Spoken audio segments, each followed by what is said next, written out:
තස් භගවතු අරහතෝ සම්මා සම්බුද්දස්ස නමෝ තස් භගවතු අරහතෝ සම්මා සම්බුද්දස්ස නමෝ තස් භගවතු අරහතෝ සම්මා සම්බුද්දස්ස.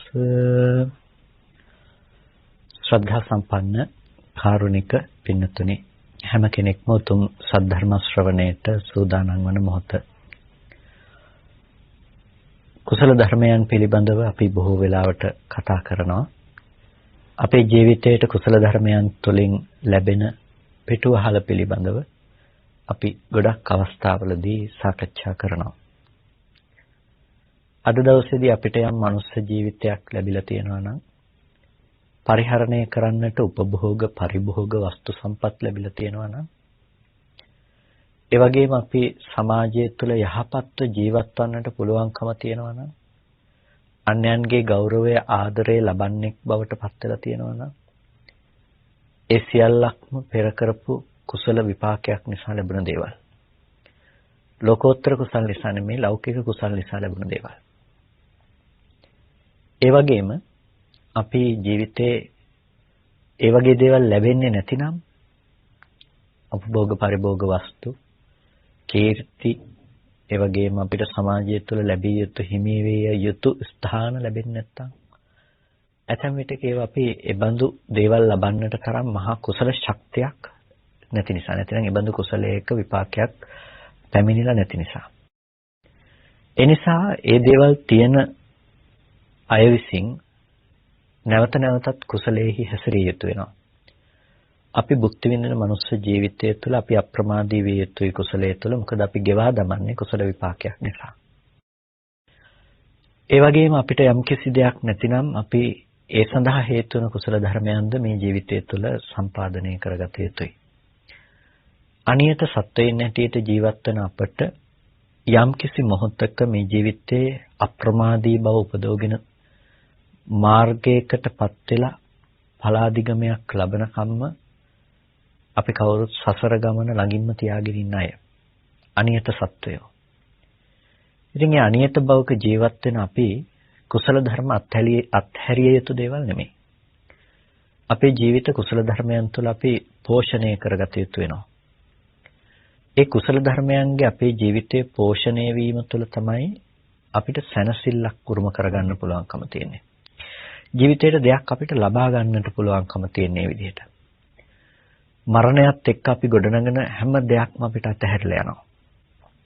අපි ගොඩනගෙන ගෙවල් දොරවල් දූ දරුවෝ අපිට ගොඩක් දේවල් තියෙනවා කියලා අපි හිතාගෙන ඉන්නවානේ.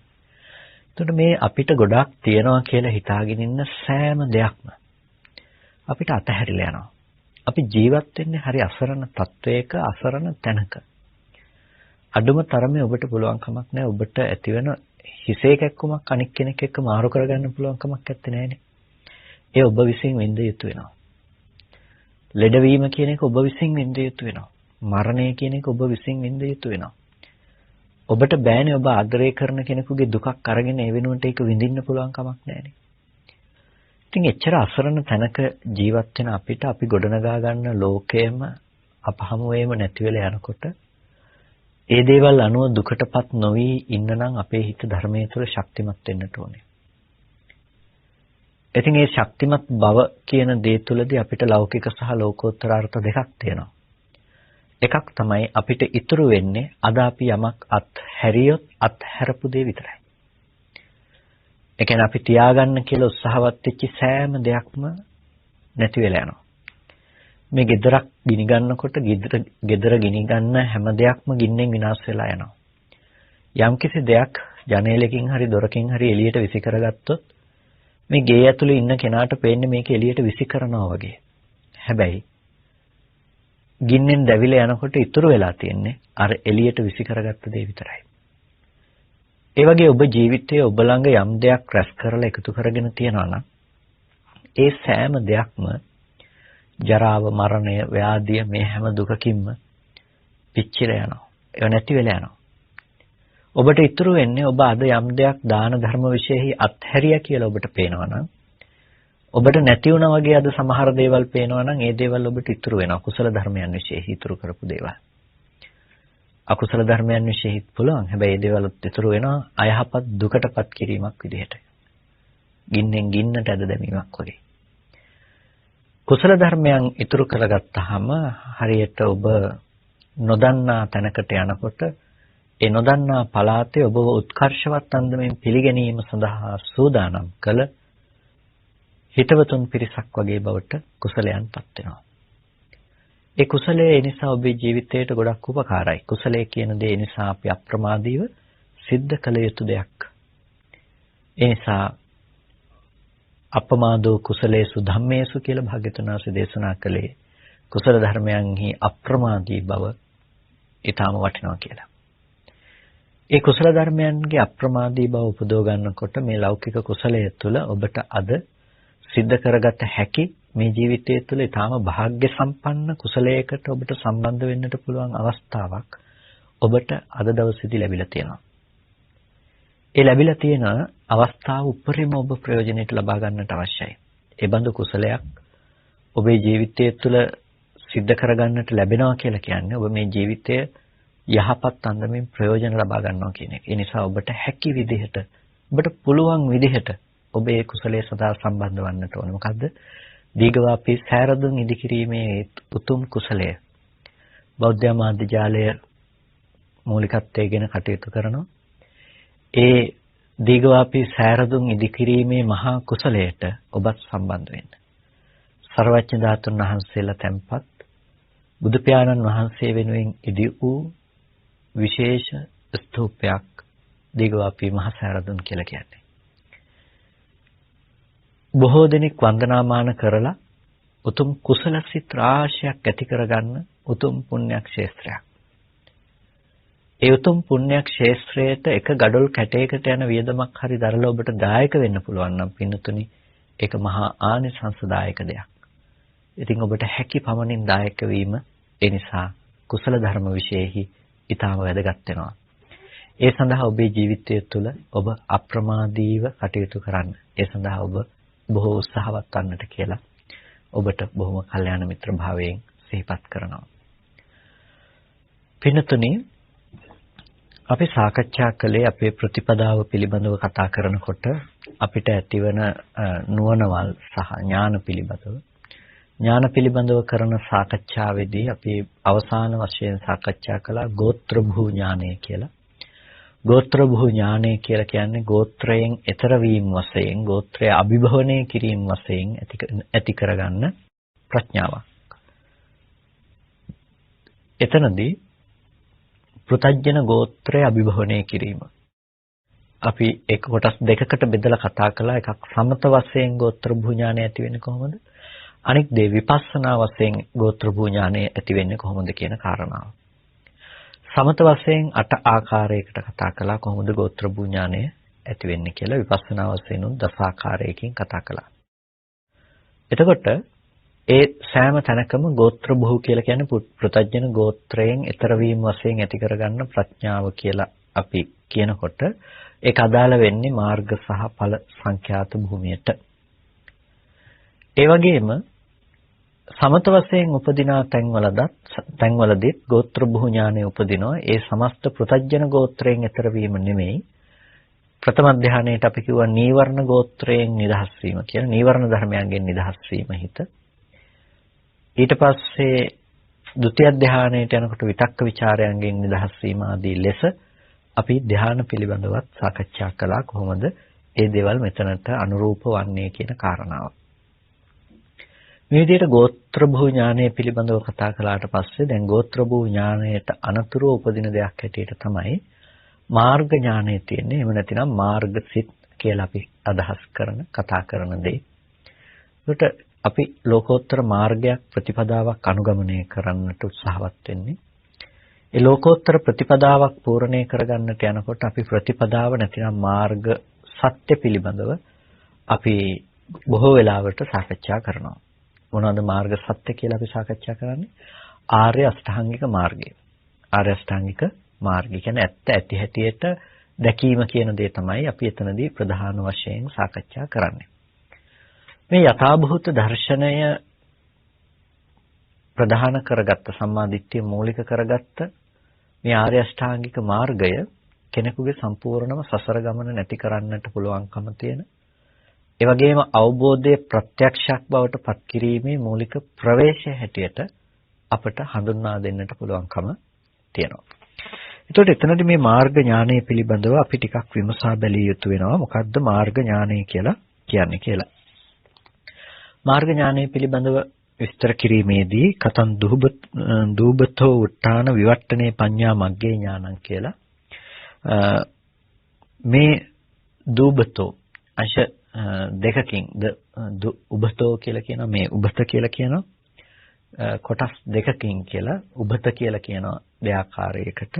එතකොට මේ දූබතෝ උත්තාන විවට්ටනේ පඤ්ඤා, මේ කොටස් දෙකකින් ඇතිවෙන නැගී සිටීමක්, ඒ වගේම මේක විවර්තනයේ පිණිස පවතින දෙයක්.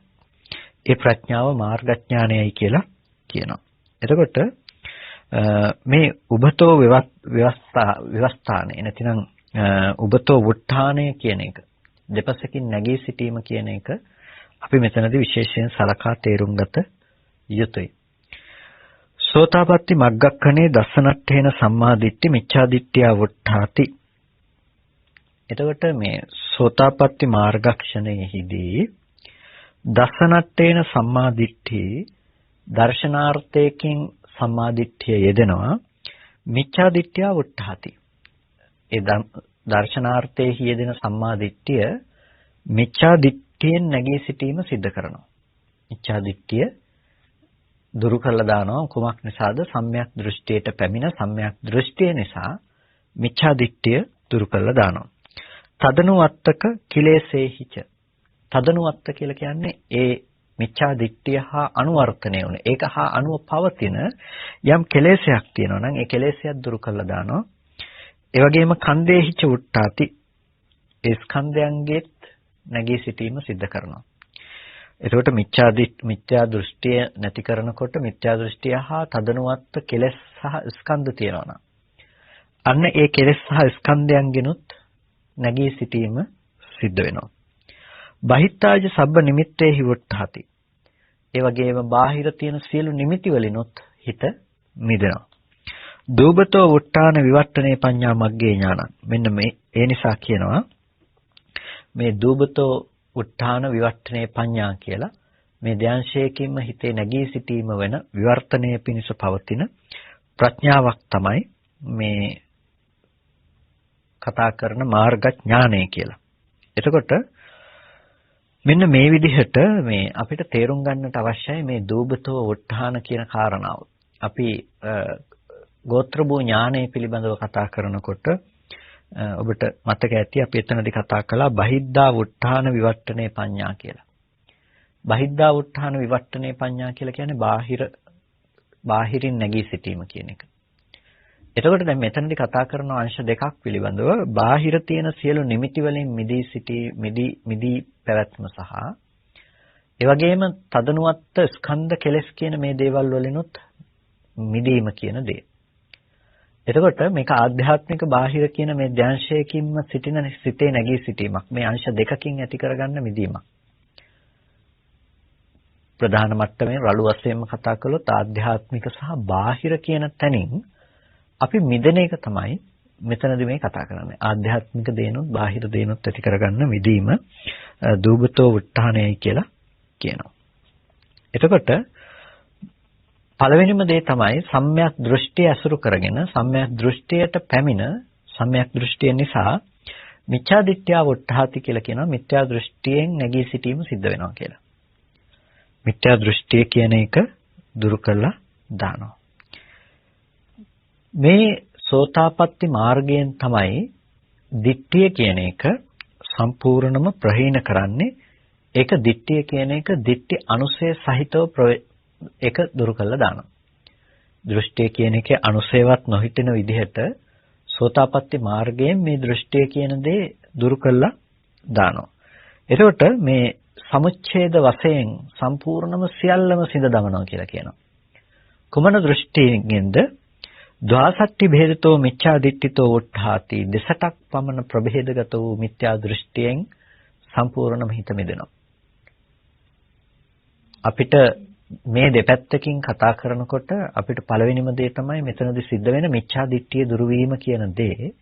මිච්ඡා දිට්ඨිය දුරු වීම පිළිබඳව කතා කිරීමේදී මිත්‍යා දෘෂ්ටිය දෙසටක් පමණ මිත්‍යා දෘෂ්ටි දුරු වෙනවා කියලා මෙතනදී දක්වනවා.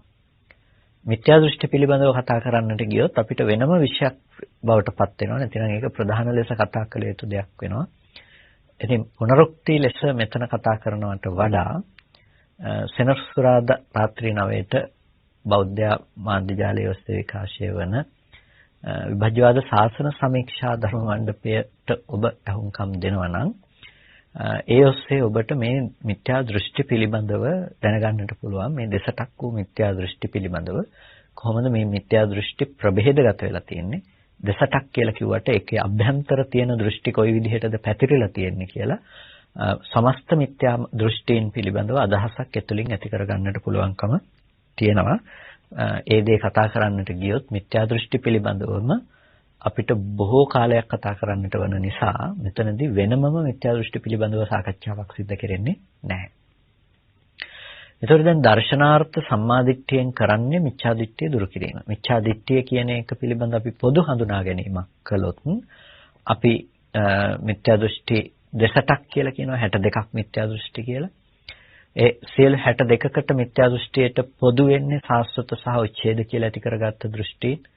සාස්වත කියලා කියනවා ආත්මවාදයේ අනුව ගියපු ආත්මයක පැවැත්ම පිළිබඳව කතා කරන දෘෂ්ටියට.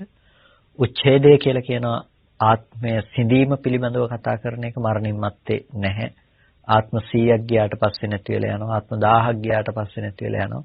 නැත්නම් මේ ජීවිතේම නැති වෙලා මේ කය බිඳිලා ගියාට පස්සේ නැවත උපදින්නේ නැහැ. කොහෙවත් යන්නේ නැතුව මේක නිකම්ම නැති වෙලා යන දෙයක්. භෞතිකවාදී අදහස් අනුව ගියපු උච්ඡේදයක් පිළිබඳව කතා කරනවා.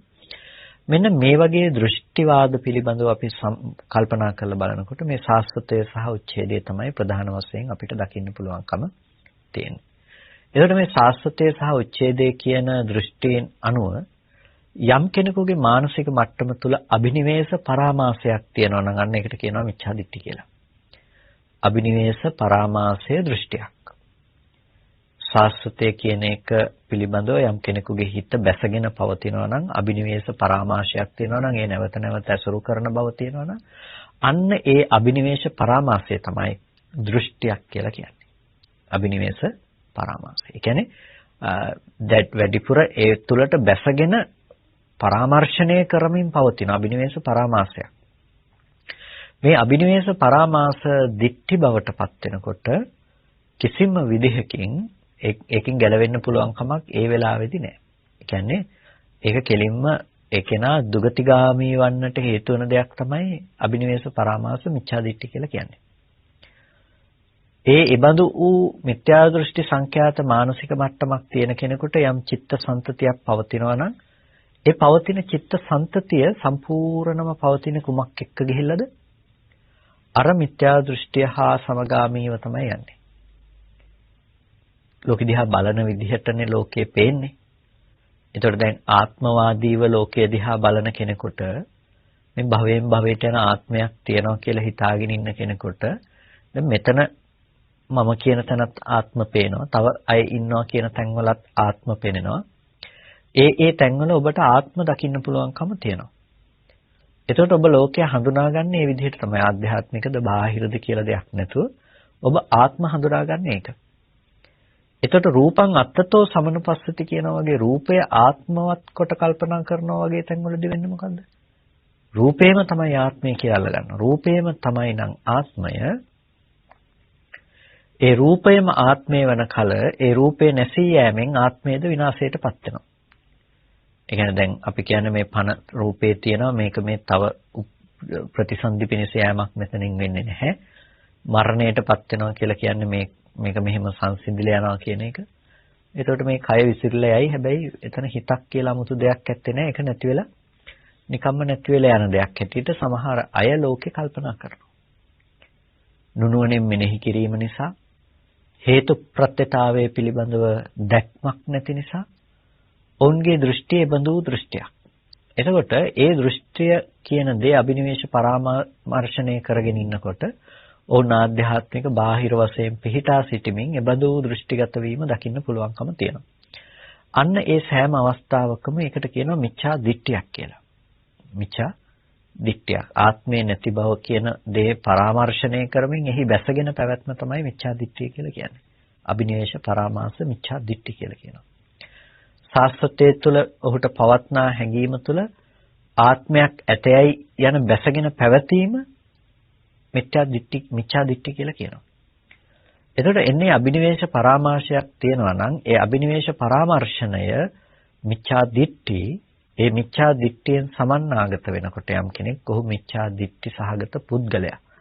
නැතිනම් සම්මා දිට්ඨියෙන් තොර වුණු දිට්ඨි විපන්න පුද්ගලයෙක් කියලා ඔහුව හඳුන්වනවා. දිට්ඨි විපන්න පුද්ගලයා සුගතියේ යන කෙනෙක් නෙමෙයි. දිට්ඨි විපන්න පුද්ගලයා දුගතියෙහි යන කෙනෙක් හැටියටයි බුදුරජාණන් වහන්සේ දේශනා කරන්නේ. එතකොට මේ දෘෂ්ටිවාදයන් සම්පූර්ණම සමුච්ඡේද ප්‍රහාණයකට ලක් කරනවා නම් කොහොමද අපි කිව්වේ? දිඨානුසය පහානේන දෘෂ්ටි අනුසය ප්‍රහාණයෙන් සමුච්ඡේද ප්‍රහාණයෙන් දෘෂ්ටි අනුසය සහිතව දෘෂ්ටිය සියලු මුළුත් එක්කම ගලවලා දාලා ඉවත් කළාට පස්සේ අන්න ඒක තමයි සෝතාපට්ටි මාර්ගයෙන් සිද්ධ කරන්න කියලා කිව්වේ. එතකොට සෝතාපට්ටි මාර්ගයකින් යම් කිසි කෙනෙකුට මිච්ඡා දිට්ඨියක් තියෙනවා. මිච්ඡා දිට්ඨිය කියන එකේ මේ අනුසයක්. ඒ කියන්නේ මේ අනුසය කියන්නේ එතන නිදිගත්ත කෙලෙසේනේ. පැවැත්මක් නැහැ. ඒ කෙලෙසේ පැවැත්ම නැහැ. පේන්නේ නැහැ, දලුලලා නැහැ. තාම බීජ අවස්ථාවේ තියෙන. හැබැයි ඕන වෙලාවක ඇසුරු වෙන්න පුළුවන්කම තියෙනවා. දැන් ඔබට අද මේ සාමාන්‍ය ලෝකෙ තුල කටයුතු කරනකොට ඔය සාස්වත හැඟීම් ඇති වෙනකොට පවතිනවා කියලා කියන හැම තැනකම ඔබට දිට්ඨි අබිනිවේෂ පරාමාස දිට්ඨි වෙලා නැහැ. හැම තැනකම අබිනිවේෂ පරාමාස දිට්ඨි වෙලා නැහැ. අබිනිවේෂ පරාමාස දිට්ඨි නොවුනට එතන දිට්ඨිය අනුසය වෙනවා.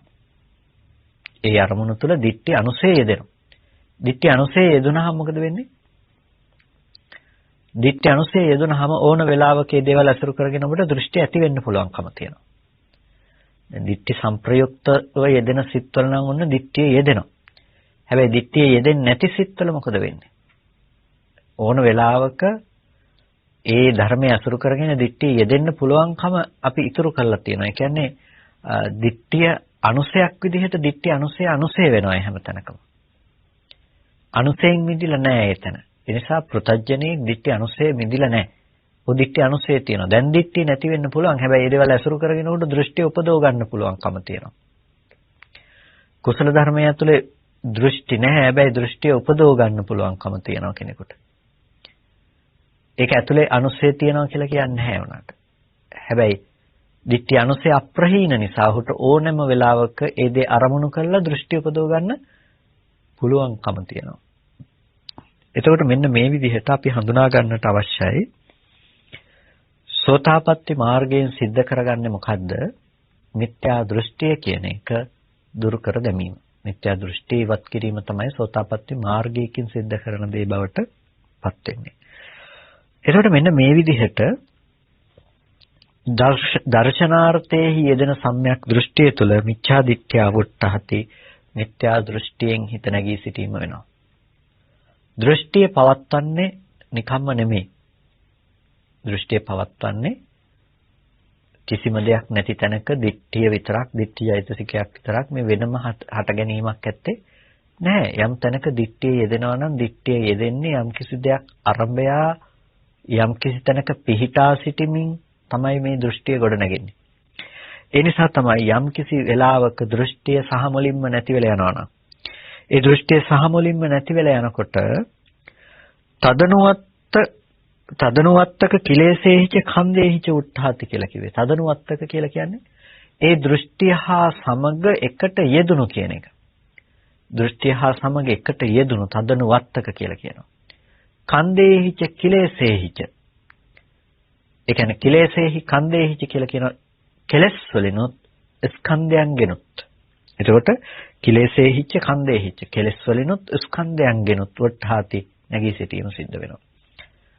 යම් සෝතාපට්ටි මාර්ගයකටපත් වෙනවා නම් සෝතාපට්ටි මාර්ගයේදී ඇතිවන දේ තමයි යම් කිසි තැනක දිට්ඨි සහගත බව තියෙනවා නම් ඒ මිච්ඡා දිට්ඨිය දුරු කරන එක මිච්ඡා දිට්ඨිය විතරක් නෙමෙයි දුරු වෙන්නේ මිත්‍යා දෘෂ්ටියත් එක්ක එකට යෙදුණු තව කෙලෙස් ටිකක් තියෙනවා නම් දිට්ඨි චෛතසිකයේ සමග යෙදුණු අනිකුත් කෙලෙස් ධර්මතා ටික තියෙනවා නම් අන්න ඒ කෙලෙස් ටිකත් එක්කම තමයි දුරු කරලා දාන්නේ. ඒ නිසා ඒකට කියනවා තදනුවත්තක කිලේශේහි කියලා.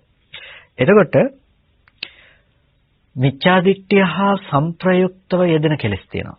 මිත්‍යා දෘෂ්ටිය එකට යෙදෙන කෙලෙස්. ඒ වගේම මිත්‍යා දිට්ඨියට උපනිශ්‍රේ වශයෙන් යෙදෙන කෙලෙස් තියෙනවා. එතකොට මෙන්න මේ විදිහට මිත්‍යා දිට්ඨියට අනුව පවතින නානාවිද කෙලෙස් තියෙනවා කියලා කියනවා. මිත්‍යා දෘෂ්ටිය උපනිශ්‍රය කරගෙන ඇතිවෙන කෙලෙස් තියෙනවා. මිත්‍යා දෘෂ්ටිය නිසා ඇතිවෙන කෙලෙස්. ඒ වගේම මිත්‍යා දෘෂ්ටිය හා සහජාතව මිත්‍යා දෘෂ්ටිය හා එකට එකතුව උපදින සංප්‍රයෝග වූ කෙලෙස් තියෙනවා. මිත්‍යා දෘෂ්ටිය නිසා උපදින කෙලෙසුත් තියෙනවා. මිත්‍යා දෘෂ්ටිය හා එකට සංප්‍රයෝග වුණ කෙලෙසුත් තියෙනවා. ඒකට මිත්‍යා දෘෂ්ටිය හා එකට ඒ සිතේ යෙදෙන අනිකුත් අකුසල ධර්ම ඒකත් එක්ක සංප්‍රයුක්තයි. ඒ වගේම ඒක උපනිශ්‍රය කරගත්ත, ඒක අසුරු කරගත්ත යම්කිසි ක්‍රියාත්මක වීම තියෙනවා නම් යම්කිසි දේවල් තව අකුසල් උපදවනවා නම් අන්න ඒ දේවල් වලට කියන උපනිශ්‍රය වූ අකුසල් කියලා. එතකොට මෙන්න මේ තදනුවත්ත කෙලෙසේහි කියනකොට ඒ වත්ත කියන්නේ පැවැත්ම කියන එකටනේ. එතකොට තදනුවත්ත කියලා කියන්නේ තද් අනුවත්තන. එතකොට ඒ දේට අනුව පවතිනවා කියන එක. ඒ කියන්නේ ඒ මිත්‍යා දෘෂ්ටියට අනුව පවතින කියලා කියන්නේ. ඒ මිත්‍යා දෘෂ්ටියට අනුව පවතින යම් කෙලෙසයක් තියෙනවා නම් ඒ කෙලෙසයන්ට අනුව තමයි මේ ස්කන්ධ ධර්මතා ටික පවතින්නේ. ඒ මොහොතේ සිතේ ස්කන්ධ ටික ගැන කතා කරනවා නම් ඒ කෙලෙසයත් එක්ක එකට තියෙන දෙයක් හැටියටයි කතා කරන්නේ. නිසා තදනුවත්ත කෙලෙසෙහි මිත්‍යා දෘෂ්ටිය හා අසුරු කරගත්ත කෙලෙස් වලිනුත් මිදෙනවා. ඒ වගේම මිත්‍යා දෘෂ්ටිය කියන දේ යෙදෙන ස්කන්ධ ටිකිනුත් මිදෙනවා. ආයේ ස්කන්ධ ටික අසුරු කරගෙන ඒ ස්කන්ධ ටික අරඹය නැවත දෘෂ්ටි උපදවනවා කියන එක වෙන්නේ නැහැ. ආයේ ස්කන්ධ අරඹය දෘෂ්ටි උපදවනවා කියන එක වෙන්නේ. ඒ කියන්නේ දෘෂ්ටීන්ගෙන් අසුරු කරන සියලු කෙලෙසුන්ගෙන් මිදෙනවා. දෘෂ්ටිය අසුරු වන සියලු ස්කන්ධයන්ගෙන් මිදෙනවා. දෘෂ්ටි අසුරු වෙන කෙලෙසුන්ගෙනුයි ස්කන්ධයන්ගෙනුයි මිදෙනවා. එතකොට ආපහු මේ දිට්ඨිගත සංප්‍රයුක්ත චිත්තයන් දිට්ඨිගත සංප්‍රයුක්ත කියන්නේ දිට්ඨිය යෙදුණු අකුසල් සිත් එතනක උපදින්නේ නැහැ. ඇයි උපදින්නේ නැත්තේ? සෝවාන් මාර්ගයෙන් සමුච්ඡේද වශයෙන් ඒ අකුසලය ප්‍රහාණයකට ලක් කරලා තියෙනවා. අය උපදින්නේ නැති තත්වයකටපත් කරලා තියෙනවා. මුල කපල ඉවත් කරලා තියෙනවා. මුල සම්පූර්ණම අයින් කරලා තියෙන නිසා ඒ තදනුවත්ත කෙලෙස් ස්කන්ධයේ තැන්වල යෙදෙන්නේ ඒකෙන් මිදීම තියෙනවා. ඒ නිසා අපි තේරුම් ගන්නට අවශ්‍යයි මේ සෝතාපට්ටි මාර්ගයේ සිද්ධ කරන දේ මොකද්ද? මිත්‍යා දෘෂ්ටිය ප්‍රහීන කිරීමත් හුදු මිත්‍යා දෘෂ්ටිය විතරක් නෙමෙයි තදනුවර්ථ වූ තවත් කෙලෙස් තියෙනවා නම් ඒ කෙලෙස් ටිකත් ඒ ස්කන්ධ ටික තියෙනවා නම් ඒ ස්කන්ධේනොත් කියන මේ ඔක්කොම ටික සම්පූර්ණයෙන්ම ප්‍රහීනයි. එතකොට මේ තදේකට එහෙම නැතිනම් මේ එකට එකතු වෙන කෙලස් කියලා කියනකොට ඒකත් එක්ක එකට තියෙන කෙලස් කියලා කියනකොට අපිට හොඳට හඳුනා ගන්නට වෙනවා කොහොමද මේ කෙලස් එකට එකතු වෙලා තියෙන්නේ කියලා. තදනුවර්ථ කෙලස් කියලා තදේ කට්ට කියලාත් කියනවා ඒක හඳුන්වා දීමේදී. මොනවද මේ තදේ කට්ට කෙලස් කියන්නේ කියලා අපිට හඳුනා ගන්නට පුළුවන්කම තියෙනවා. විශේෂයෙන්ම සහජේ කට්ට සහ පහානේ කට්ට කියලා අට කතාව තුළ මේ පිළිබඳව විස්තර කරනවා. සහජේ කට්ට සහජ කියලා කියන්නේ එකට එකතු වීම වශයෙන් එකතු වෙලා තියෙනවා. ඒ වගේම පහානේ කට්ට කියලා ප්‍රහාණ කිරීම වශයෙන් එකට ප්‍රහාණය වීම තියෙනවා. ඒතකොට දැන් මේ සහජේ කට්ට කියලා කියන්නේ එකට ඉපදීම වශයෙන් ඇති වෙන දෙයක්. එතකොට යම්කිසි කෙනෙකුට දිට්ඨිගත සංප්‍රයුක්ත අකුසල් සිත්වල උපදිනවා නම් අනිකුත් අකුසල චෛතසික ධර්මයක්. මොනවාද? ලෝභ, මෝහ, උද්ධච්ච, අහිරික, අනුත්ප්ප කියන මේ කෙලෙස් ධර්මයන් උපදිනවා නම් මෙන්න මේ සියලු කෙලෙස් ධර්මයන් ඒ සහජාත කෙලෙස් ධර්ම. ඒ කියන්නේ ඒකට කියනවා සහජේ කට්ට කියලා. එකට ඉපදීමෙන් ඒ කාර්යයට ගිහිල්ලා තියෙනවා. එක්ව ගිහිල්ලා තියෙනවා. සෝවාන් මාර්ගයෙන් සිද්ධ කරන්නේ මොකද්ද?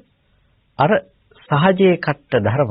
ඒ කියන්නේ එකට ඉපදුණු අර කෙලෙස් ධර්ම සම්පූර්ණම ප්‍රහාණ කරලා දානවා. එතකොට ඒකට කියනවා සහජේ කට්ට වශයෙන් පහියන්ති කියලා. සහජේ කට්ට වශයෙන් අකුසල ධර්මයන් ප්‍රහාණයකට ලක් කරනවා. අන්න ඒ විදිහට ප්‍රහාණයට ලක් කරනකොට අර යම් කිසි විදිහකින් අර දෘෂ්ටිවාදයන් හා අනුව ගියපු අකුසල ධර්මයන් තිබුණා නම් ඒ අපායগামী වූ සියලුම අකුසල ධර්මයන්ගෙනුත් එක්ක තමයි මිදෙන්නට යන්නේ. අන්න එතකොට ඒ තදනුවත්ත කන්ද සහ කෙලස් කියන ධර්මයන්ගෙන් මිදුණා කියලා හුව හඳුන්වනවා. ඊට පස්සේ බහිද්ධාච සබ්බ නිමිත්තේහි උත්ථාති කියලා කියනවා. බාහිර සියලු ධර්මයන්ගෙන් ඇති කරගන්න නිදහස කියන එක. ඒ කියන්නේ බාහිර සියලුම නිමිති වලින් හිත නිදහස් කර ගැනීම. අර අපි කලින් කතා කළා වගේ ස්කන්ධ ආදී දේවල් වල බාහිර නිමිති වශයෙන් පැවැත්ම තියෙනවා නම් ඒ නිමිති වශයෙන් පැවැත්ම කියන දේ එතනදී අයින් කළා දානවා. ඒකයි බහිද්ධාච සබ්බ නිමිත්තේහි උත්ථාති කියලා කිව්වේ. බාහිර පවත්නා සියලු නිමිති වලින් නැගී සිටීම කියන දේ එතනදී සිද්ධ වෙනවා.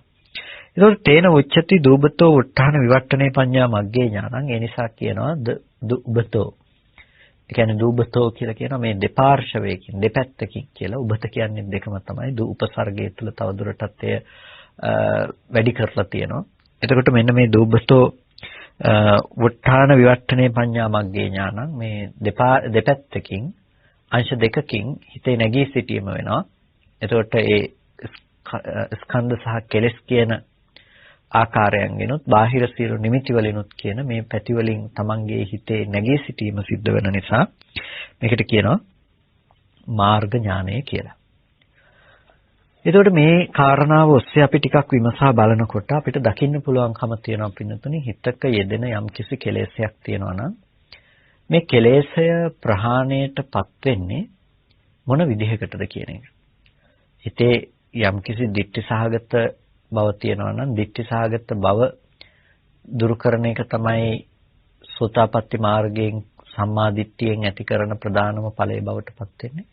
සම්මා දිට්ඨිය යම් තැනක දුරු කරන සම්මා දිට්ඨියෙන් යම් අකුසලයක් දුරු කරනවා නම් යම් තැනකදී ඒක හා සංප්‍රයුක්ත වුණ අනිකුත් දේවලුත් එක්ක තමයි දුරු කිරීම සිද්ධ කරන්නේ. දැන් අපි දෘෂ්ටිය කියලා කිව්වේ මොකද්ද? අපි මුලින්ම දෘෂ්ටිය හඳුනාගත්තා. ඒකට අපි කිව්වා අබිනිවේෂ පරාමාස දිට්ඨි කියලා. කියන්නේ දැඩිව බැසගෙන අල්ලගෙන ඉන්නවා කියලා. දැන් අපිට දැඩිව බැසගෙන අල්ලගෙන ඉන්න එක තමයි අද තියෙන ආත්ම දෘෂ්ටිය කියලා කියන්නේ. එතකොට රූපං අත්තතෝ සමනුපස්සති කියලා කියන්නේ රූපය ආත්ම වශයෙන් කල්පනා කරනවා කියන එක. මේ රූපයම ආත්මයක් කියලා හිතනවා.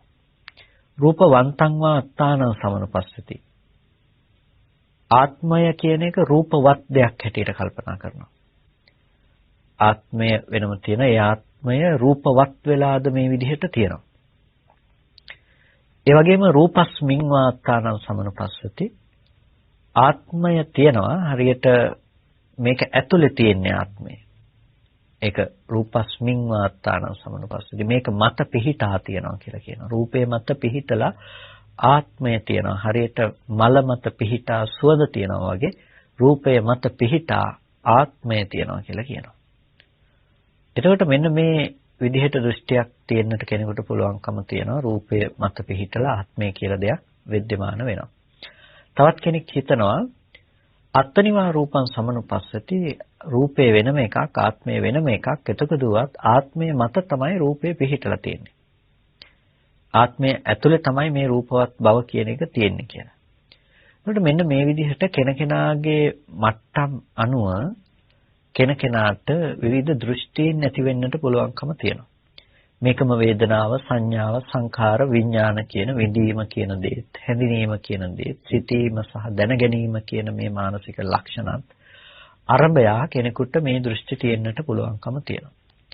මේකට කියනවා 20 ආකාර සක්කාය දිට්ඨිය කියලා. එක ස්කන්ධයකට හතර බැගින් වූ ආකාර වෙනකොට මේක පහක් බවට පත් වෙනකොට ස්කන්ධ පංචකය අනුව 20 ආකාර සක්කාය දිට්ඨිය කියලා කියනවා. 20 ආකාර සක්කාය දිට්ඨිය බවට පත් වෙන්නේ දැන් මේ ආත්ම සංකල්පනාව සමග. අපි සතෙක් මරනවා කියන තැන සතෙක් මරණ තැනකට යෙදෙනවා කෙනෙකුට යෙදෙන්න පුළුවන්කම තියෙනවා ආත්මයක් කියන හැඟීම. ආත්ම දෘෂ්ටිය එතන යෙදෙනවා. මොකක්ද ආත්ම දෘෂ්ටිය? එතන ජීවත් වෙන සතා තමයි මරණයට පත් කරන්නේ.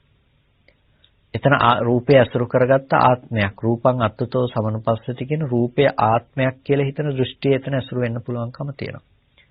නැත්නම් ওই රූපය ආත්මවත් වූ රූපයක් තමයි ඔය තියෙන්නේ කියලා හිතන්න පුළුවන්. ආත්මය වෙනයි. නමුත් ආත්මේ රූපවත් වෙලා තියෙන දෙයක්. රූපේ නැති වුණත් ආත්මය වෙන තැනකට ඒකට යන්න පුළුවන්කම තියෙනවා වගේ අදහසක් තමයි ඒක තුළ තියෙන්නේ. එහෙම නැතිනම් රූපය ඇතුලේ ආත්මේ රූපේ මත ආත්මේ පිහිටලා තියෙනවා. නැතිනම් ආත්මය ඇතුලේ රූපේ තියෙනවා. මෙන්න මේ විදිහට කෙනකෙනාට දෘෂ්ටියක් තියෙනකොට ආත්මය කියලා හඳුනාගෙන ඒකට පදනමක් විදිහට අර රූපයක් දකින කෙනෙකුට දැන් පුළුවන්කම තියෙනවා අර එන සතාව මරලා අර මදුරුවව මරලා එහෙම නැතිනම් ඒ එන සතාව මරලා එයාට ඒක ආත්මේ නැති කරන්න එතන නොසුදුසු තත්වයට පත් කරන්න පුළුවන්කම තියෙනවා. දැන් මෙන්න මේකට තමයි පින්නතුනි කියන්නේ මිත්‍යා දිට්ඨිය කියලා. ඒක වැසගෙන පවතිනවා මිත්‍යා දෘෂ්ටියක් විදිහට. මේ මිත්‍යා දෘෂ්ටිය ආත්මයක් මත පිහිටපු මිත්‍යා දෘෂ්ටිය තවත් අකුසලයන්ට පදනම වෙනවා. ඒක තමයි තදනුවත් කෙලෙස් සහ ස්කන්ධ කියලා කියන තැනකදී අපි නියෝජනය කරන්නේ. එතකොට අන්න එතන කෙලෙස් සහ ස්කන්ධ යෙදෙනකොට මොකද වෙන්නේ? ඒ තුලින් දෘෂ්ටි සහගත අකුසල කර්ම සිද්ධ වෙනවා. දැන් ආත්මයක් කියන මේ වැරදි සහගත මිත්‍යා දෘෂ්ටිය නැති වුණොත් ආත්මයක් කියන දැකීම යම් තැනක යම් කෙනෙකුට නැති වුණොත් ආත්මයක් කියන දැකීම නැති වෙන තැන පින්නතුනේ කිසිම විදිහකින් ආත්මයක් නැති කරනවා කියන තැනකට සතෙක් මරනවා කියන තැනකට හේතු යෙදෙන්නේ නැහැ. ඇයි හේතු යෙදෙන්නේ නැත්තේ? යා පරිපූර්ණ ලෙසම සතෙක් නැතිනම් ආත්මයක් රූපය අසුරු කරගෙන තියනවා කියන කෙලෙස් ටික දුරු කරලා එහෙනම් එයාට මරන්න ආත්මයක් මරන්න එක දිගට ජීවත් වෙන සත්වයක් ඉන්නවා කියන තැනක එයාට යෙදෙන්නේ නැහැ. අන්න ඒකයි අකුසල් වලින් මිදෙනවා කියලා කියන්නේ. සදනුවත් වූ කෙලෙස් අකුසල් මේ දේවල් වල ඔක්කොගෙම මිදෙනවා කියලා කියන්නේ හේතු නිසා තමයි. ඒ දර්ශනයේ සමර්ථයි ඒ තැනටපත් වෙන්නට. ඒකට හිතන්නකෝ දැන් අතීතයේ ඉඳලා මරපු සත්තු කෙනෙකුට ඉන්න පුළුවන්. දැන් අඟුලිමාල තෙරුන් වහන්සේ ගිහි කාලෙදී බොහෝ මිනිසුන් ප්‍රමාණයක් ඝාතනය කළා. ඒකට බොහෝ මිනිසුන් ප්‍රමාණයක් ඝාතනය කළාට මාර්ගඵල අධිගමයක් ලබා ගන්නකොටම මොකද වෙන්නේ? අර යම්තාක් මිනිසුන් මැරුවා නම් ඒ සෑම තැනකම ඒ මිනිස්සු මරපු නිසා එකතු කරගත්ත ප්‍රතිසන්දි විපාක එන්න පුළුවන්කම තියෙනවා නම් ඒ සියලු දේවල් වලින් මිදෙනවා. ඇයි මිදෙන්නේ? අපායগামী අකුසලයේ දුරු කරනවා. රූපය අසුරු කරගත්ත ආත්මයක් තියනවා කියන සංකල්පනාව දුරු වෙනකොට අතීතෙදි මරපු ජීවත් වුණ මිනිස්සු හම්බ වෙන්නේ නැහැ. අතීතේ මරන්න ආත්මයක් තිබුණා කියලා දෙයක් හම්බ වෙන්නේ නැහැ. දැන් හේතුඵල සකස් වෙන්නේ හැම වෙලාවකදීම කර්මයකටනේ අපි තණ්හා කරලා උපදින්නේ ගිහිල්ලා. එතකොට අපිට එතන කර්ම නිමිත්තක් තියෙන්න බෑ. කර්ම නිමිත්ත උපදින්න හේතු නැති කරලා නම්. කර්ම නිමිත්ත උපදින්න හේතු නැති කරලා. ඇයි? මරපු මිනිස්සු හම්බ වෙන්නේ නැහැ තමන්ට. මරපු මිනිස්සු හම්බ වෙන්නේ නැහැ. මරන්න මිනිස්සු හම්බ වෙන්නේ නැති නිසා වර්තමානයේ අතීතේ මරපු මිනිස්සු හම්බ වෙන්නේ නැහැ. එහෙම ආත්මයන් තියනවා කියලා රූපය අසුරු කරගත්ත ආත්ම හම්බ වෙන්නේ නැහැ අතීත රූපය අසුරු කරගත්ත. ඒ නිසා මිනිස්සු මෙහෙම දේවල් නැති කළා කියලා දෙයක් එතන යෙදෙන්නේ නැහැ. කෙලෙසයක් යෙදෙන්නේ නැහැ. ඒ කෙලෙසෙන් හිත මිදිලා. එතකොට ඒ කර්මය ප්‍රතිසන්දි විපාකයක් කරා එන්නේ නැහැ. ඒකෙන් කියන්නේ දැන් කර්මය අනිත් දේවල් වලට බලපාන විදිහ, ඍතුවට බලපාන විදිහ, ඒ දේවල් වෙනස් වෙලා කියලා කියන්නේ නැහැ. හැබැයි කර්මය ප්‍රතිසන්දි විපාකයක් ගෙන විද්දෙන එක නැතිගලා තියෙනවා. මොකද ඒබඳු ඌ කර්මසිතක් උපදින්නේ නැහැ. ඒ තණ්හා කළා නැවත උපදින්න යන්න හේතු වෙන හේතු ටික නැති කළා. ඒ නිසා අපායগামী සියලුම අකුසල් වලින් මිදිලා සෝතාපන්න ආර්යයන් වහන්සේ.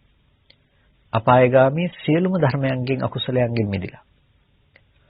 එතකොට දැන් ඒක सिद्ध කරලා තියෙන්නේ අර වර්තමානයේ තුල ඇති කරගත්ත මිදීම නිසා. වර්තමානයේ තුල ඇති කරගත්ත සම්මා දිට්ඨිය නිසා. අර මිත්‍යා දෘෂ්ටියෙන් ඇති කරගත්ත මිදීමක් ගැන තමයි අපි මේ විදිහට කතා කරන්නේ. ඒ නිසා අපි හොඳටම තේරුම් ගන්නට අවශ්‍යයි මේ ස්කන්ධ ටික සහ කෙලස් ටික කියලා කියන්නේ මොකක්ද කියන එක. ස්කන්ධ සහ කෙලස් කියලා කියන්නේ අර මිත්‍යා දෘෂ්ටිය වෙනම කතා කරන්නට ඕනේ. ස්කන්ධ කෙලස් කියන ධර්ම වෙනම කතා කරන්නට ඕනේ. ඒකට ওই දෘෂ්ටිය කියන දේ හැමදාම පවත්වන්නේ නිකම්ම තනියම නෙමෙයි, තව අවශේෂ වුණ ලෝභ මෝහ ආදී කෙලස් ටිකකුත් එක්ක. ඒ කෙලෙස් ටිකත් එක්ක ඒක පවතිනකොට පින්නතුණි ඒක නතර වෙන්නේ නැහැ. ඒක පවතින්නේ ස්කන්ධ ටිකක් ඇසුරු කරගෙන නිසා ඒ ස්කන්ධ ටික අරමුණු කර කර නැවත ඒක පවත්වන්න පුළුවන්කම තියෙනවා. හැම වෙලාවකදීම ස්කන්ධ ධර්මයන් ඇතුලේ ආත්ම සහගත නිමිති ඉතුරු කරන නිසා අපිට පුළුවන්කම තියෙනවා ඒ අරබය ආත්ම සහ ආත්මීය සංකල්පනා ඇති කරගන්න. අපිට ආත්ම සහගත රූප හම්බ වෙනවා. රූපය ආත්මවත් කියලා කල්පනා කරන නිසා. ආත්මවත් වූ නිමිති අපි බාහිර ඉතුරු කරලා තියෙනවා. ඔබ දැන් කල්පනා කරලා බලනකොට අම්මා තාත්තා දුව පුතා මේ විදිහට ආත්මවත් වූ නිමිති ඔබට හම්බ වෙනවා. ඒ වගේම මේ ලෝකය පවතිනවායයි කියලා නොවෙනස්ව පවතින ලෝකයේ පිළිබඳව ඔබට හැඟීමක් තියෙනවා. ලෝකයේ පිළිබඳව සාස්වත දෘෂ්ටියක් මේ විදිහට තියෙනවා. එතකොට මෙන්න මේ විදිහට සාස්වත වශයෙන් පවත්නා දෘෂ්ටියක් ඒ වගේම ආත්මය පිළිබඳව පවත්නා දෘෂ්ටියක් ආදී ලෙස මේ පවත්තන අබිනිවේෂ පරාමාස සහගත දැඩිව බැසගෙන පවතින මානසික මට්ටම ඔබට ඊට අනුරූපව කර්ම කිරීම සඳහා ඔබ පොළඹවනවා විතරක් නෙමෙයි ඒ පැත්තේ නිමිති ඉතුරු කරලා ඒ දේවල් ඕන වෙලාවක විපාක දෙන්න සුදුසු මට්ටමක පවත්තලා තියෙනවා. දැන් මේක පත්තු වෙන්න පුළුවන්කම තියෙනවා. මේ තුවක්කුවක් වගේ හරියට මේක පත්තු වෙන්න පුළුවන්කම තියෙනවා. ඕන වෙලාවක මේක පත්තු වෙන්න පුළුවන්කම තියෙනවා. මේක අනාරක්ෂිතයි. ආරක්ෂිත නැහැ. ඇයි? හැම වෙලාවකදීම අපි ඒක සූදානම් කරලා තියෙනවා කර්මය නැමැතියේදී ඔබටම පත්තු වෙන්න පුළුවන් වෙන විදිහට. දැන් මේක අපි තේරුම් ගන්නට ඕනේ හැම වෙලාවකදීම දැන් මේ ආධ්‍යාත්මික ස්කන්ධ ටිකකුත් ඊට පස්සේ ආධ්‍යාත්මික කෙලස් ටිකකුත් අපි පවත්වලා තියෙනවා. බාහිර නිමිති ඒ දේවල් පිළිබඳව ඇති කරගත්ත දෘෂ්ටි වාද පිළිබඳව නිමිති අපි බාහිරට හැම වෙලාවකදීම තබලා තියෙනවා.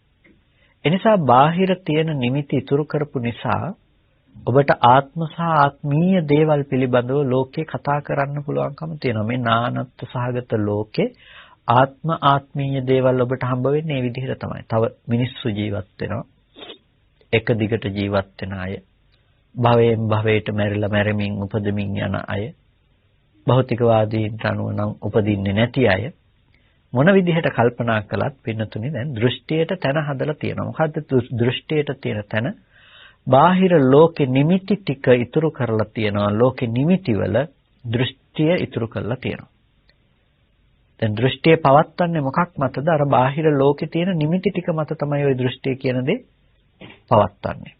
බාහිර ලෝකේ තියෙන දේවල් මත තමයි ওই දෘෂ්ටිය කියන දේ පවත්වන්නේ. ඒතකොට තමන් බාහිර ලෝකයේ තුල ඇති බවට ගත්ත නිමිති අරබය තමන් මෙහි දෘෂ්ටි උපද්ද ගත්තාම ඒ දෘෂ්ටි වලට අදාළ ලණුව ගැට ගන්නවා නිමිති වල. එනිසා ආත්මයක් කියලා ඔබ බාහිර රූපේ දිහා බලලා හඳුනගත්තාම ඒ ආත්මයක් කියලා ඔබ දැනගත්ත නිමිත්ත ඔබ තියන හැම මොහොතකම රූපේ පැත්තේ දැන් ආත්මවත් රූප ගැන ඔබට ඒ නිසා හිතන්න පුළුවන්කම තියෙනවා. අද යම් කිසි විදිහකින් ඔබට ලෝකයේ තුල නිමිති තියෙනවා නම් ඒ නිමිති දෘෂ්ටි හැටියට ඇසුරු කරපු ඔබට ඒ දෘෂ්ටියේ පැවැත්මට ඒ නිමිති උපකාර වෙලා තියෙනවා. බාහිර ජීවි අජීවි බෙහෙදයකින් තොරව ඔය ඇති බවට හම්බ වෙන සෑම දෙයක්ම අබිනිවේෂ පරාමාස නම් වූ දෘෂ්ටියට පදනම සකස් කරමින් ඔබට ඒ සෑම නිමිත්තක්ම හේතු වෙලා තියෙනවා. මේක බොහොම සියුම් කාරණාවක්. ඔබ නුවණින් හොඳින් සම්මර්ෂණය කරන්න මේ කියන කාරණාව පිළිබඳව තේරුම් ගන්නට උත්සාහවත් වෙන්න. දැන් අපි කාරණා දෙකක් කතා කළා. කෙලස් ස්කන්ධ බාහිර නිමිති කියලා. කෙලස් සහ ස්කන්ධත් ඒ වගේම බාහිර නිමිති කියලා. කෙලස් ටික සහ ස්කන්ධ ටික එකට සංප්‍රයුක්තව යෙදෙන දේවල් තදනුවත්ත කිලේශ කන්ද කියලා කිව්වේ ඒකයි. මිත්‍යා දෘෂ්ටිය හා අනුවර්තීව තියෙන එකට එක්ව පෙරලෙන එකට එක්ව පවතින කෙලස් සහ ස්කන්ධ කියන දේවල් ටික. ඒ වගේම දෙවෙනි එක තමයි බාහිර තියෙන සියලු නිමිති කියලා කියන්නේ. දැන් බාහිර තියෙන නිමිති ටික තමයි මේ කෙලස් සහ ස්කන්ධ ටිකට හේතුව විදිහට තියෙන්නේ. නැවත නැවත මේ දේවල් හදන්න හේතු වෙලා තියෙන මේ කෙලෙස් ටික. පවත්තන්න හේතු වෙලා තියෙන බාහිර තියෙන නිමිති ටික. මේක එකිනෙකට හරි උපකාරයි. මේ දෘෂ්ටිය පවත්වාගෙන යන්න පුළුවන්කම තියෙන බාහිර නිමිති හම්බ වෙන නිසා නිමිති තියෙන නිසා තමයි දෘෂ්ටිය පවතින්නේ හැම වෙලාවකදී. එතකොට දෘෂ්ටියේ පැවැත්මට නිමිත්ත උපකාර කරනවා, නිමිත්තේ උපකාරී බවට දෘෂ්ටිය උපකාර කරනවා. නිමිත්තේ පැවැත්මට. නිමිත්තට දෘෂ්ටියත්, දෘෂ්ටියට නිමිතිත් මේ දෙක එකිනෙකට උපකාර වෙමින් මේක නතර නොවි එක දිගට යෑමක් අපිට තියෙනවා. යෑමක් කියලා කියන්නේ නතර නොවි මේ අකුසල සහගත පැවැත්ම, දෘෂ්ටි සහගත පැවැත්ම පවතිනවා. අපායගාමී කෙලෙස් සහිතව මේ ධර්මයන්ගේ පැවැත්ම අපිට තියෙනවා. අන්න ඒ තැන තියෙන නිසා පින්නතුනි ඔබ කල්පනා කරන්නට අවශ්‍යයි, නුවණින් සම්මර්ෂණය කරන්නට අවශ්‍යයි. ඔය ධර්මයන්ගෙන් හිත මිදෙන්න විදිහට තමන්ගේ මනසපත් කරගන්න. ඔබ උත්සාහවත් වෙන්නේ මිත්‍යා දෘෂ්ටියෙන් හිත ගලව ගන්න. මිත්‍යා දෘෂ්ටිය කියනකොට අපි කිව්වා අබිනිවේෂ පරාමාස දිට්ඨි කියලා. වැඩිපුර අපි පරාමර්ශණය කරගෙන දැඩිව අල්ලගෙන ඉන්න තැන තමයි මිත්‍යා දෘෂ්ටි කියලා කියන්නේ. ඒත් අන්නේ අබිනිවේෂ පරාමාස වශයෙන් ඇති කරගන්න දෘෂ්ටිය අපිට තේරුම් අරගෙන ඒ දෘෂ්ටියෙන් මිදීම පිණිස අවශ්‍ය මාර්ගය වඩන්නට ඕනේ. මාර්ගය වඩන්න වෙන්නේ හැම වෙලාවකදීම ඔබට මේ ස්කන්ධ ටිකෙන් නිදහස් වෙන්න, කෙලස් ටිකෙන් නිදහස් වෙන විදිහට. ඒකට මේ ස්කන්ධ සහ කෙලස් ටික පවත්තලා තියෙන්නේ නැතිනම් ওই ධර්මතා ටික ඔබට හසු වෙන්නේ අර බාහිර නිමිති ටික තිබුණොත් තමයි හැම වෙලාවකදීම. බාහිර නිමිති අසුරු වෙනවා නම්, බාහිර නිමිති තියෙනවා නම් ඒ නිමිති තියෙනකොට ඔබට ඒ කෙලෙසේට පැවැත්මක් තියෙනවා. එබඳු කෙලෙසේට පැවැත්මක් තියෙනකොට එබඳු නිමිති වල පැවැත්මක් වෙනවා. නිමිත්තට කෙලෙසයත්, කෙලෙසේට නිමිත්තත් ඔබට උපකාර වෙනවා. නිමිත්තට ස්කන්ධත්, ස්කන්ධ ටිකට නිමිත්තත් කියන එක උපකාර වෙනවා. එතකොට මේ හැමදේම තියෙනවා. පැවැත්මක් හම්බ වෙනවා. එතකොට මේ සංසාර ප්‍රවෘත්තියකුත් පේනවා. සසරේ විපදෙමින් මැරෙමින් යනවා කියන එකත් පේනවා එතකොට. මේ හැම තැනකටම එතකොට පදනම වෙලා තියෙන්නේ බාහිර නිමිති ටික මත ඔබ ඇති කරගත්ත වැරදි සහගත දෘෂ්ටිය හා තදනුවර්ථ කෙලස් කියන දේවල්. ඒ හැම තැනකම තියෙන ස්කන්ධ ධර්මතා ටික. මේ බාහිර නිමිති වලිනුයි අර කෙලස් ටිකෙනුයි ස්කන්ධ ටිකෙනුයි හිත ගලව ගන්නකොට මිත්‍යා දෘෂ්ටිය නැති වෙලා තියෙනවා. මිත්‍යා දෘෂ්ටිය නැති වෙනකොට කෙලස් ස්කන්ධ සහ බාහිර නිමිති කියන ටික නැති වෙලා තියෙනවා. මේ කතා කරන්නේ සෝතාපට්ටි මාර්ගය පිළිබඳව. දැන් කෙනෙකුට හිතෙන්නට පුළුවන් සෝතාපට්ටි මාර්ගයෙන් බාහිර නිමිති ඔක්කොම නැති වෙලා යනවාද කියලා. ඔව්, බාහිර නිමිති ඔක්කොම නැති වෙනවා. ඔක්කොම නැති වෙනවා කියන එකෙන් අදහස් කරන්නේ පිහිටා සිටි මට්ටමින් බාහිර ආයතනෙහි හිත නැවත පිහිටන්නේ නැහැ කියන එක නෙමෙයි. සෝතාපන්න ආර්යයන් වහන්සේ දකින්නෙත් නිවන. එතන සෝවාන් මාර්ගයෙන් අරමුණු කරන්නේ නිර්වාණය කියන දේ, නිවන තමයි. එතකොට ඒ දර්ශනාර්ථයේ යෙදෙන සම්මා දිට්ඨියෙන්, එතන ලෝකෝත්තර සම්මා දිට්ඨියෙන් උපදවන්නේ නිර්වාණය වන නිසා, නිවන වන නිසා එතන තියෙන්නට වෙනවා බාහිර නිමිති වලින් අනිමිත්ත බවක්. සියලු නිමිති වලින් ඇති කරගත්ත නිමිති විරහිත අනිමිත්ත භාවය එතන පවතින්නට වෙනවා. අන්න ඒ නිසා තමයි බහිද්ධාච සබ්බ නිමිත්තේහි වුට්ඨාති කියලා කියන්නේ. බාහිර සියලු නිමිති වලින් නැගී සිටීම වෙනවා කියලා කිව්වේ. ඒකෙන් කියන්නේ සෝවාන් ඵලස්ත්‍යයට ඵලය ලබාගෙන පස්සේ නැවත බාහිර ලෝකේ නිමිති අසුරු වෙන්නේ නැහැ කියන එක නෙමෙයි. නිමිති අසුරු වෙනවා. හැබැයි අර සෝතාපන්න මාර්ගයේ ඇතුලේ මාර්ගසිත වෙලාවේදී, මාර්ගයේ මොහොතේදී එයාට සියලු නිමිත්තයන්ගෙන් එයාගේ හිත නිදහස් වෙනවා. බහිද්ධාච සබ්බ නිමිත්තේහි කියලා කිව්වේ ඒකයි. සියලු නිමිති වලින් උත්හානය සිද්ධ වෙනවා. ඒකට විවර්තනය වෙනවා, ප්‍රතිපක්ෂව යනවා. නිමිති වලට ප්‍රතිපක්ෂව යනවා. අනිමිත්ත බව තුල රැඳී සිටිනවා. දැන් ආපහු ආවරණය වෙන්න පුළුවන්කම තියෙනවා. එයාට ඵලයටපත් වුණාට පස්සේ ඵලසිතට අනතුරුව ඊට පස්සේ යාට ආපහු අර දේවල් පවතින්න පුළුවන්කම තියෙනවා. හැබැයි දැකපු බව නිසා නොදැකපු කෙනෙකුට තියෙන දේවල් ඇති වෙන්නේ නැහැ. දැකපු බව නිසා නොදැකපු කෙනෙකුට තියෙන දේවල් ඇති වෙන්නේ නැහැ. ඒකින් කිව්වේ මොකද්ද? දැන් කවදාවත් එළිය පිළිබඳ නොදැක්ක එළියක් කියලා එකක් තියනවා කියලා හිතාගෙන තමන්ගේ වටේ තියෙන දේවල් ඒ ඔස්සේ දකින්න පුළුවන් කියලා හිතාගෙන ඉන්න කෙනෙකුට අන්ධකාරයක ජීවත් වෙනකොට එකපාර විදුලි එළියක් ගහනවා. විදුලි එළියෙන් එයා ඉන්න වටපිටාව ඔහුට දකින්න පුළුවන්කම තියෙනවා. ඒකට ඔහු ඉන්න වටපිටාව දකිනකොට අන්න ඒ තමයි දර්ශනාර්ථයේ සම්මාදිට්ඨිය කියලා කියන්නේ. එයා දැක්කා. දැක්කට දැන් ඒ දැකපු මොහොතට පස්සේ ඒක නැතුව යන්න පුළුවන්කම තියෙන එක. නැවත ආවර්ජනා කරන්න පුළුවන් දැකපු දේ. හැබැයි නැවත ආවර්ජනා කරන්න පුළුවන් වුණාට නැවත කලවර තියනවා යාට. ඒක සම්පූර්ණම දුර වෙලා ගිහිල්ලා නැහැ. හැබැයි ඒක එයා දැක්ක බව නැති වෙන්නේ නැහනේ. කලවර වුණා කියලා දැකපු බව නැති වෙන්නේ නැහැ. ඒක ආවර්ජනා කරමින් අසුරු කරන්න පුළුවන්කම තියෙනවා. එයා දැකපු බව නැති වෙන්නේ. දැක්කාම මොකද වෙන්නේ? අර ලෝකේ වැරදි හැඟීම් තිබුණා නම් එතකන් අර විදුලි එළියෙන් දකින්නකම් වැරදි හැඟීම් තිබුණා නම් ඒවා සම්පූර්ණයෙන්ම නැති වෙලා යනවා. ඒවලට පදනම් නැහැ. ඒවලට පසුබිම් ආයේ නැහැ.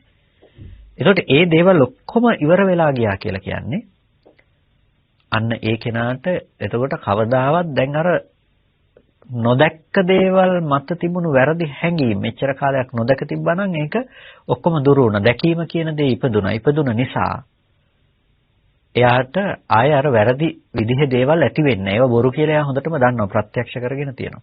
ඒ වගේ සෝතාපන්න ආර්යයන් වහන්සේටත් ආත්ම සහගත සංඥා මනසිකාර නැවත කවදාවත් දෘෂ්ටි ඇති වෙන්නේ නැහැ. දෘෂ්ටි ඇති වෙන්නේ නැත්තේ ඇයි?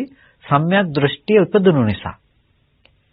හැබැයි සම්‍යක් දෘෂ්ටිය ඉපදුන මොහොතේදී අර සියලු නිමිති වලින් ඒ වෙලාවේදී මිදුණා. විදුලි එළිය ගහන වෙලාවේදී විදුලි ආලෝකයේ පවතින ක්ෂණය තුළ ආලෝකයේ තිබුණ ක්ෂණය තමයි ඔහු දැක්කේ. අන්න ඒ වගේ සෝතාපන්න මාර්ගයේ උපදින වෙලාවේදී අර ආලෝකයේ උපදින්නට යන තැන වගේ. එතනදී වෙන්නේ අර සියලුම විදිහෙන් දකින දර්ශන කෘත්‍ය එතන තියෙන දර්ශනාර්ථයේ තියෙන නුවණින් ප්‍රත්‍යක්ෂ කරන එතන පවතින ප්‍රඥාව. එතන සියලුම නිමිති වලින් මිදීම නිවන තමයි දකින්නේ. හැබැයි පිහිටා සිටීමක් නෑ. විදුලි එළිය මොහොතෙන් නැති වෙලා යනවා වගේ ඒක ඵලයටපත් වීමෙන් පස්සේ නැවත නැති වෙලා යන්න පුළුවන්. ඒකට ආවර්ජනා කරන්න පුළුවන්. නැවත දැකපු දේ නැති වෙන්නේ නෑ. නිසා සෝවාන් ඵලය කියන්නේ ඵල මට්ටමක්. ඒක පිහිටි මට්ටමක්. ඒකෙන් පරිහානියටපත් වෙන්නේ. හරියට අර දැකපු බව නැති වෙන්නේ නැහැ වගේ. ඒ හිත හටගෙන හිත නිරුද්ධ වෙයි. හැබැයි ඒ දැකපු ඥාන දර්ශනේ නැති වෙන්නේ නැහැ කෙනාගේ. ඒක පවතිනවා හැම වෙලාවකදී. ඒක නොවෙනස්ව පවතිනවා හැම මොහොතකදීම. ඒ නිසා තමයි යම් දිට්ඨි සම්පන්න පුද්ගලෝ කංචි සංඛාරා නිච්ඡතෝ උපගච්ඡති. දෘෂ්ටි සම්පන්න පුද්ගලයේ කිසි සංස්කාරයක් නිට්ටයයි ගන්නවා නම් නේතං තහනං විජ්ජති. ඒ තැන කවදාවත් වෙන්නේ නැහැ කියලා බුදුරජාණන් වහන්සේ දේශනා කළේ. වැරදිලාවත් ලෝකෙ නිට්ටයයි කියලා නම් හිතෙන්නේ කිසි සංස්කාරයක් නිට්ටයයි කියලා සෝතාපන්න ආර්යයන් වහන්සේට වැරදිලාවත් හිතෙන්නේ නැහැ. නේතං තහනං විජ්ජති. ඒක වෙන්නේ නැහැ. මොකද එයා දැක්ක සියලු සංස්කාරයන්ගේ අනිත්‍ය ඉතින් අනිත්‍ය ධර්මයන් ඇතුළේ නිට්ටයයි කියලා හිතාගන්න මෝඩකමක් යාට නැහැ. හැබැයි පේන දේත් එක්ක රැවටෙන්නේ නැහැ කියන එක කියන්න බෑ. ඒ අවිද්‍යාව තියෙනවා. පේන දේත් එක්ක රැවටෙන්න පුළුවන්කම තියෙන නිසා කාමරාගාදී තාම හිස් වෙලත් නැහැ. කැමැත්ත ඇති වෙනවා. හැබැයි යා මේ පවතින ආත්මයක් තියෙනවා කියලා හිතන කියන එක වෙන්නේ නැහැ. මොකද ආත්ම දෘෂ්ටියට දුර වෙලා තියෙනවා.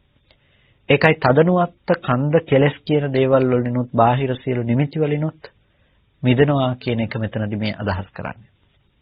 ඒ නිසා මෙතනදී පැහැදිලි කරන්නේ මාර්ගයක තියෙන මාර්ගසිතක තියෙන ලක්ෂණ ටික. ගොඩක් වෙලාවට මේ කාරණා ටික ඊටාම වැදගත් වෙනවා. අපි ඵලය පිළිබඳව බොහෝ දෙනෙක් කතා කරන නිසා මාර්ග පිළිබඳව කතා කරන නිසා මේ කරුණු පිළිබඳව ඔබ ටිකක් නිර්වෝල් අවබෝධ කරගන්න තේරුම් ගන්න අවශ්‍යයි. ඒ තේරුම් ගත්තොත් විතරයි ඔබට නිවැරදිව ඔබ ධර්ම අවබෝධයක් ලබලද කියන එක පිළිබඳ විනිශ්චය කරගන්න පුළුවන්කම තියෙන්නේ. එහෙම නැති වුණොත් සමාජයේ ගොඩක් දෙනෙක් ඉන්නවා අපි නිවන් දැක්කා කියලා හිතාගත්ත. නමුත් ඇත්තටම නිවන් නොදැක්ක අය. ඉතින් අපරාධේ මනුස්ස ජීවිතයේ බොහොම අපතේ යවා ගන්නවා. ඒ නිසා අපතේ නොයවා ගන්නට නම් අපිට මේ කාරණා පිළිබඳව හොඳින් තේරුම් ගන්නට සිද්ධ වෙනවා. හොඳයි අද දවසේදී ධර්ම දේශනාවන් ශ්‍රවණය කරලා මේ විදිහට වටිනා කුසලයක් සිද්ධ කරගත්ත මොහොතේ අපි මේ සීල කුසල ධර්මයන් අනුමෝදන් කළ යුතුයි අනුමෝදන් කරමු.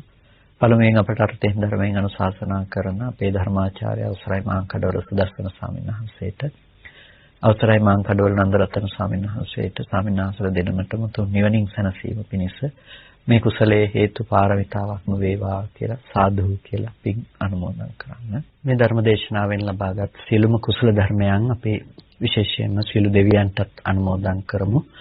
දෙවියෝ මේ පින් සතුටින් සාදුනාදයෙන් අනුමෝදන් වනු ලබත්වා දෙවියන්ට මේ පින් උතුම් නිවනින් සැනසීම පිණිස හේතු පාරමිතාවක්ම වේවා කියලා සාදු කියලා දෙවියන්ටත් පින් අනුමෝදන් කරන්න. ඒ වගේම මේ ධර්ම දේශනාවේ දායකත්වයෙන් කටයුතු කරන ගංගොඩවිල උද්‍යාන මාවත පදිංචි ශවේන්ද්‍ර සචින්ත කාලියා ප්‍රදීප් ශිමාලි තරණි සඳරු සහන්‍යා සුජාන් ඇතුළු ඒ පවුලේ පින්වත් පිරිස බලාපොරොත්තු වෙනවා මිය පරලෝකීය ඥාතීන්ට පුණ්‍ය අනුමෝදනා කරන්නට. තම මියගිය මුත්තණුවන් වන ජී.කේ. පෙරේරා සහ ශිලිෆ් ප්‍රනාන්දු මිත්තණියට පුණ්‍ය අනුමෝදනා කරන්නටත් ඒ වගේම ඩී.එස්. පෙරේරා සහ නේරා ප්‍රනාන්දු සහ පවුලේ මියගිය සියලුම ඥාතීන්ට පුණ්‍ය අනුමෝදනා කරන්නට බලාපොරොත්තු වෙනවා. ඒ නම් සඳහන් කළ ඥාතීන් ඇතුළු ඔබ සෑම සියලු දෙනා නමින්ම මිය පරලෝක ගිහිල්ලා යම් ඥාතිවරයෙක් පින් බලාපොරොත්තු වෙනවා නම් සෑම සියලු ඥාති වර්ගයා මේ පින තමන් කළ පිනක් මෙන් සතුටින් සාදුනාදයෙන් අනුමෝදන් වන ලබත්වා ඒ ඥාතීන්ට තුම් නිවනින් සැනසෙන්නටම මේ කුසලය හේතු පාරමිතාවක්ම වේවා කියලා සාදු කියලා ඥාතීන්ටත් පුණ්‍ය අනුමෝදනා කරන්න.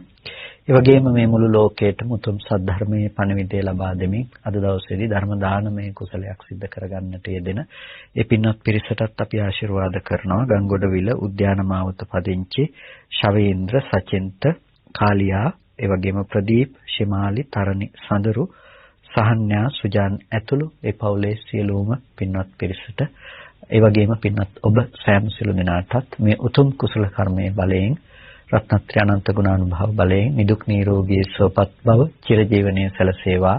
කායික මානසික සැනසෙල්ල ඇති කරගෙන අමා මහ නිවනින් සැනසීම පිණිස මේ කුසලය හේතු පාරමිතාවක්ම වේවා කියලා